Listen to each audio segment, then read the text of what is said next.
This is the mighty open Pat Freeman, sports director for 1080 AM WFO Radio and clbTV. We are getting ready for the NFL Draft. This is our NFL Draft, one of our previews that we'll be taking a look at in the next couple of weeks leading up to the NFL Draft. Well, there are several big-time players that you're going to be looking at as far as the NFL Draft, in particularly knowing that we're from Western New York. Who will the Buffalo Bills be choosing?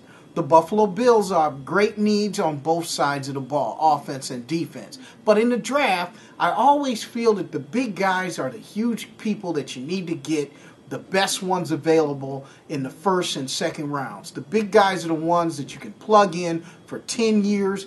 These are the guys that can really help your franchise become a stalwart winner for a long period of time. We're looking at Anthony Davis from Rutgers, Brian Bulaga from Iowa. The number one offensive tackle in the draft is Russell Okung from Oklahoma, and also Bruce Campbell from Maryland. These are guys that can help your NFL franchise for a long period of time, and the Buffalo Bills have problems at the right and left tackle now, especially with the right tackle with the retirement of Brad Butler, who was coming back off of a serious knee injury anyway. So these are the things the Buffalo Bills need to look at right away in the draft. I would not be surprised if they take an offensive tackle with their first round pick, even if they have to move up to get a guy like Russell Okung. Now, Ndamukong Suh from Nebraska is the number one rated defensive tackle in this draft.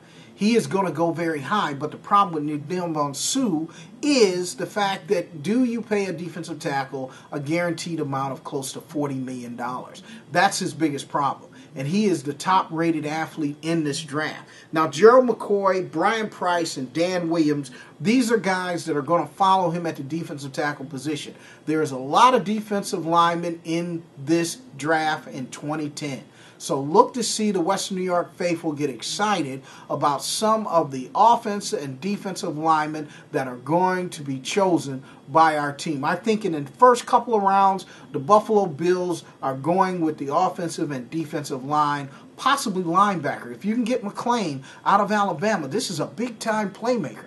If he's available, I have no problem getting a guy like that on my football team. That's why you pick them before you pick a franchise quarterback. If you pick a franchise quarterback, he's got to be a guy that can't miss. Is a Sam Bradford a can't-miss guy? Is a Jimmy Clausen a can't-miss guy? I don't know. That's why I still say the best thing for the Buffalo Bills to do in 2010 is make a deal on Michael Vick, get Michael Vick into a Buffalo Bills uniform, and look at these other potential very good players on the offensive line and the defensive line. Next week, we're going to preview some other positions as the NFL Combine continues. I'm the Mighty Oba right here on 1080 AM WFO and clbTV. We'll see you next